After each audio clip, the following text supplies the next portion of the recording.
हरे कृष्णा। मेरा नाम है डॉक्टर प्रतीक चौहान। आज हम यहाँ चर्चा करेंगे श्रीमद् भगवद गीता अध्याय नंबर 2 श्लोक नंबर 39 की।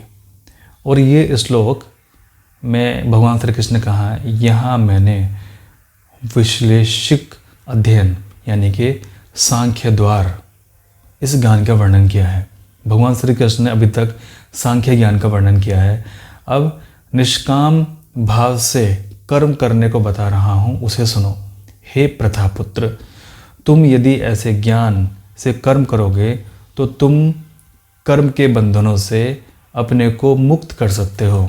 अब आगे आने वाले श्लोकों में भगवान श्री कृष्ण बता रहे हैं कि आप अपने हृदय के अंदर कैसे भाव, किन भाव से आप कर्म कर सकते हो जिससे कि आपके ऊपर कर्म के बंधन पैदा ही ना हो, कर्म के बंधन से आप मुक्त रहें, कर्म के बंधन से आप बंधे ही ना। जबकि हम ये कहते हैं कि जो भी हम कर्म करते हैं, वो चाहे कर्म अच्छा हो चाहे बुरा हो, उससे हम बंध जाते हैं और हमारी मुक्ति होना असंभव ही लगती है।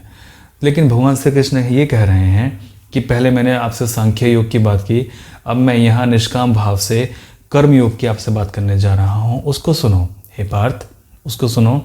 और मैं यहाँ आपको बताऊँगा कि कैसे आप कर्म करते हुए भी कर्म के बंधन से मुक्त हो सकते हो। अर्जुन ने पीछे सवाल किया था ना, प्रश्न किया था ना कि अगर हत्या पाप है तो इतने सारे लोग कि अगर मैं हत्या कर दूंगा तो उसका पाप मुझे लगेगा, तो जो मैं कर्म करूंगा तो उसका पाप मुझे लगेगा। तो भगवान श्री कृष्ण ने पहले सांख्य योग की बात की, अब यहाँ कर्म योग की बात कर रहे हैं।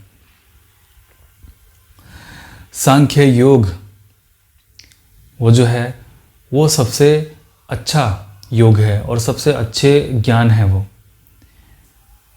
सांख्य की दृष्टि सबसे उच्च दृष्टि है और सांख्य की दृष्टि अगर किसी को समझ में आ गई तो फिर उसको किसी भी और ज्ञान की जरूरत नहीं पड़ती। जिसे आप खोज रहे हो आप वही हो। अगर किसी को ये बात समझ में आ गई, किसी ने ये बात जान ली, तो फिर उसको आगे किसी ज्ञान की जरूरत नहीं पड़ती, वो तुरंत अपने कर्मों से मुक्त हो गया। लेकिन भगवान श्री कृष्ण ने देखा कि अर्जुन अभी भी उदास बैठा हुआ है, मुंह लटकाए, गांडीव उसका एक तरफ पड़ा हुआ है, अभी तक वो मुंह लटकाए बैठा है, रो रहा है, उदास है। गर्दन भी उसने ऊपर को नहीं उठाई, रीढ़ भी उसने सीधी नहीं की, अभी भी वो उदास रणभूमि में बैठा हुआ है। तो भगवान श्री कृष्ण समझ गए कि इसको सांख्य योग की बात समझ में नहीं आई। अब भगवान श्री कृष्ण बात कर रहे हैं कि चलिए आपको सांख्य योग की बात समझ में नहीं आई तो अब कर्म योग की बात कीजिए। अब कर्म से कुछ होगा, कर्म से आपको बात समझ में आएंगी।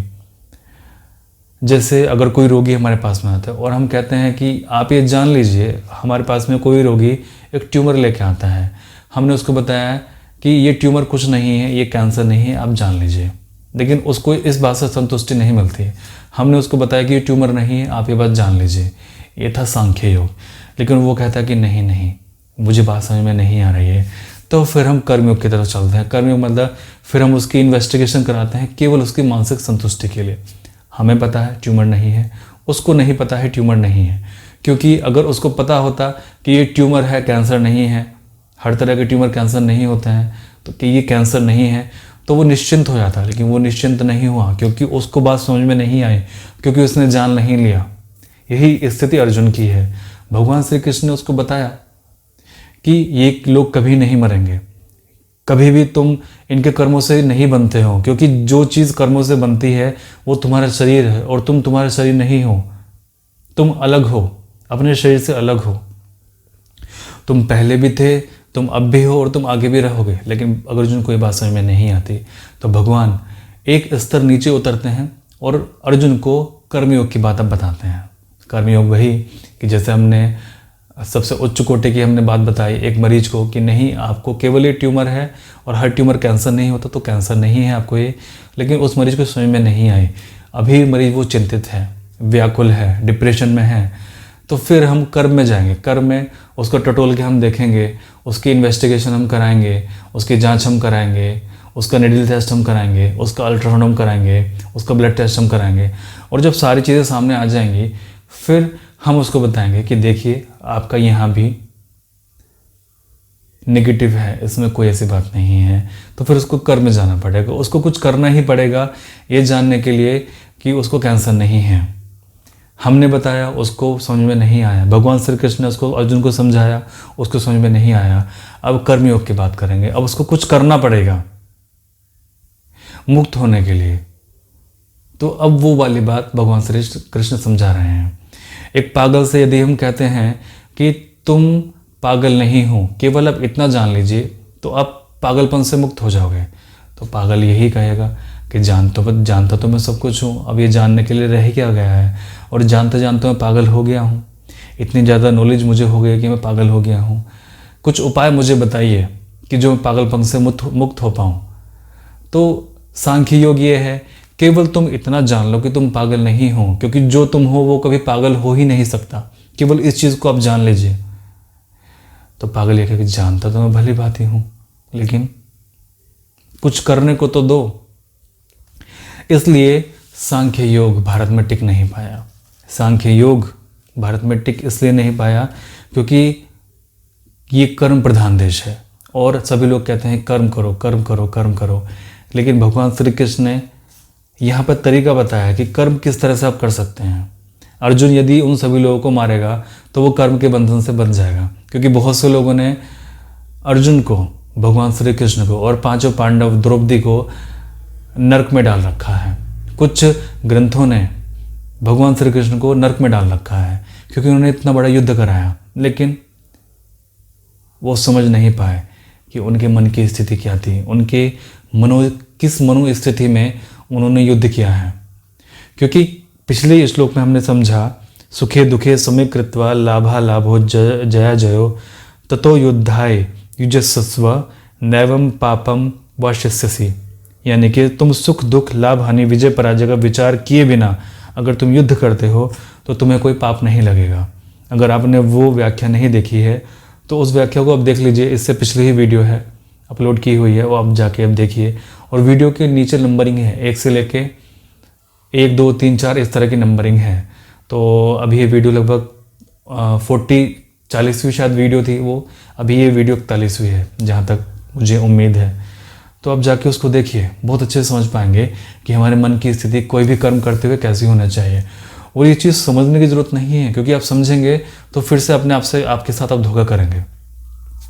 इस चीज़ का अनुभव कीजिए, इस चीज़ को जानिए, जो चीज़ मैं आपको बता रहा हूँ। जैसे मैंने आपसे कहा कि चीनी का स्वाद मीठा होता है, ये चीज़ आपको समझ में आ गई।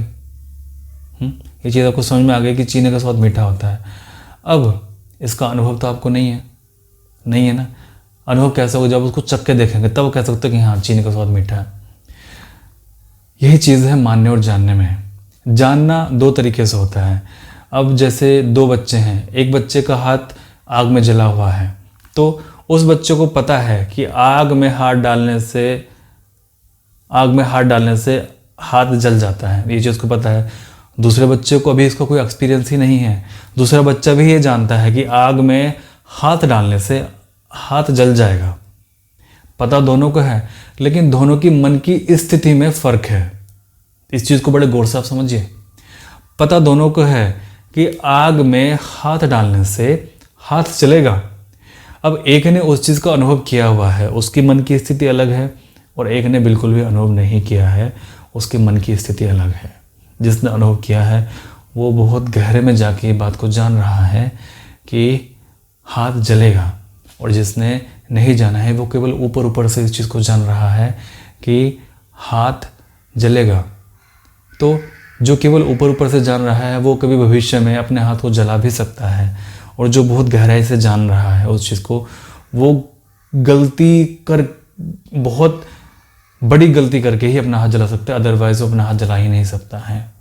क्योंकि दूध का जला छाछ भी फूक फूक कर पीता है, ये कहावत है। तो यही चीज़ है सांख्य योग, जानना और मानना। अब जानते तो आप हैं कि मैं आत्मा हूँ, लेकिन ये आपके मन की स्थिति पर है कि कितनी गहराई से आप जानते हो, क्या आपने इस चीज़ का अनुभव किया। बस यही फ़र्क है। यदि आप अनुभव करते हो तो वो चीज़ सत्य है, और यदि आप किताबी ज्ञान से आप कह रहे हो तो वो चीज़ झूठ है। आप एक आत्मा हो, कैसे आप पता करोगे? या तो अपने पुनर्जन्मों में आप उतरिए। सबसे अच्छा तरीका जो मेरे अनुसार है उसमें आप उतरिए। जब अपने पुनर्जन्मों में उतरते हैं तो आप देखते हो कि जब ये शरीर था तो भी मैं था, इससे जब पिछला शरीर था तो भी मैं था, उससे जब पिछला शरीर था तो भी मैं था। यानी कि जो मैं हूँ वो कभी ख़त्म नहीं होता है। या तो आप इस तरह से जान लीजिए, इसका अनुभव कर लीजिए, ठीक है। या फिर मेडिटेशन, साधना, सिद्धि तो नहीं, साधना, योग, इन सारी चीज़ों से अनुभव हो सकता है। इन सारी चीज़ों से आपको जाना जा सकता है। वरना धर्म ग्रंथों भरे पड़े हैं ये कहने के लिए कि आप आत्मा हैं और आप स्थिर हैं, आपको कभी भी कोई कर्म का बंधन बांध ही नहीं सकता।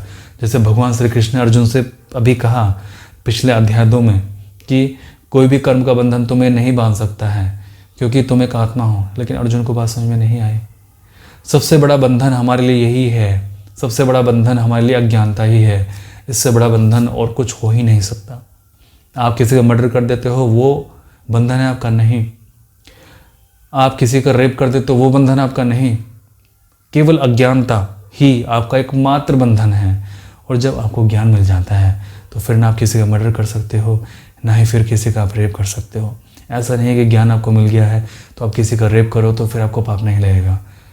असल में जिसको ज्ञान मिल जाता है फिर वो ये कृत्य करता ही नहीं है, फिर वो कोई ऐसा कार्य करता ही नहीं है जिससे कि समाज को नुकसान हो, समाज को हानि पहुँचे। वो सदैव समाज के भले के लिए कार्यरत रहता है। तो आगे हम पढ़ेंगे श्लोक नंबर 2, अध्याय नंबर 2, श्लोक नंबर 40। तो आगे भी ऐसे ही श्लोकों को आनंद लेने के लिए, उनका मनोविशेष जानने के लिए आपको चैनल को सब्सक्राइब करना बहुत ज़रूरी है। जो मैं व्याख्या कर रहा हूँ आपको श्लोकों की, अगर आप अंत तक आपने देखा है तो लाइक करना बहुत ज़रूरी है। और इस कमेंट में हरे कृष्ण लिखना ना भूलें। परमात्मा सभी का भला करे।